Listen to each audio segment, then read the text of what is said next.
Então, pessoal, agora a gente vai falar sobre semelhança de triângulos. Temos aqui dois triângulos semelhantes. Você vê que eles têm medidas de lados diferentes, porém os ângulos são iguais. Então, eles são semelhantes.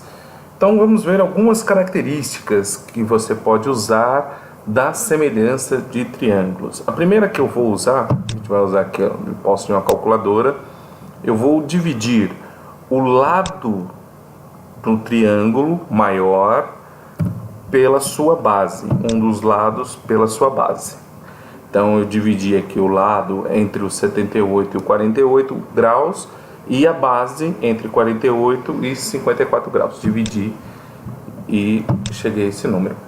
No triângulo menor, eu vou fazer a mesma coisa. Eu vou dividir o lado correspondente entre os 78 e 48 graus, o lado dividido pela sua base, que está entre 48 e 54 graus, está aqui.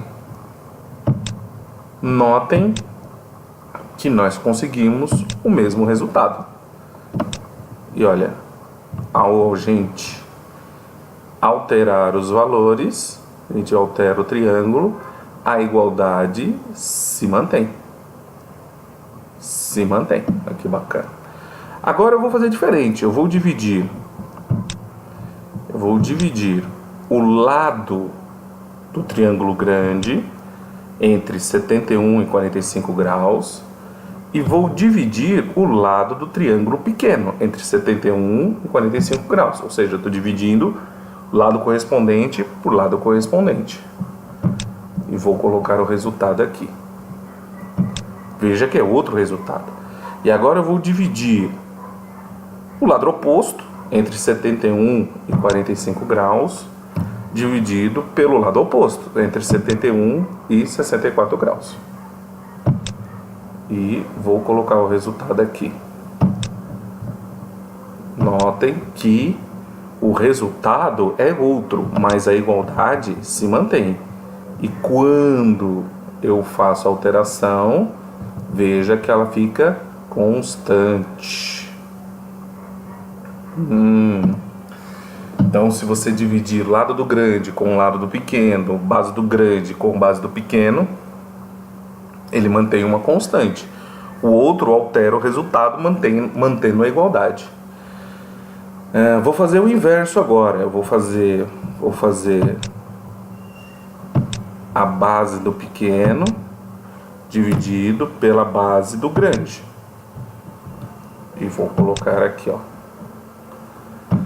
E vou colocar um dos lados entre 64 e 78 graus do pequeno dividido. Vamos faltar.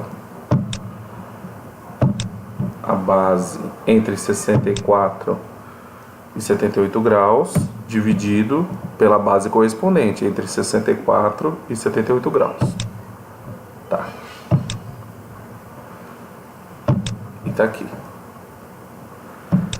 E se a gente nota que também é uma constante.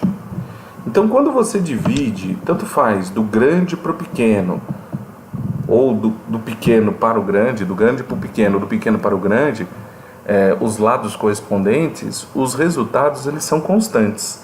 Quando você divide entre si, ou seja, divide um lado do triângulo ou pelo outro lado do triângulo e seu correspondente, o resultado pode até alterar, mas a igualdade se mantém. Então tem várias maneiras de você poder fazer essa semelhança. O importante é que você tem que fazer sempre pelos lados correspondentes. O mais ideal é você se orientar pelos ângulos. Então você, por exemplo, esse lado oposto a esse ângulo. Por isso que a gente coloca o ângulo ABC e a letra Azinho, Bzinho e Czinho. Então Azão, Bzão e Czão para os ângulos e Azinho, Bzinho e Czinho para os segmentos, aonde a letra minúscula ela sempre fica oposta ao ângulo. Fazendo isso nos dois triângulos, você pode dividir Azinho com a linha, Bzinho com Blinha, Czinho com Clinha, e aí manter as igualdades. O que você tem que se orientar é pelos ângulos. E aí você consegue fazer as relações muito bem feitinho e resolver todos os problemas que tem de semelhança de triângulo. Semelhança de triângulo é um assunto muito recorrente em grandes provas, em todos os vestibulares, e sempre dá essa confusão porque os alunos confundem qual lado tem que dividir. Você pode dividir, tem várias formas, não existe uma fórmula só. Tem várias formas de você fazer essas relações proporcionais. Tudo bem? Então, vamos fazer algumas aplicações.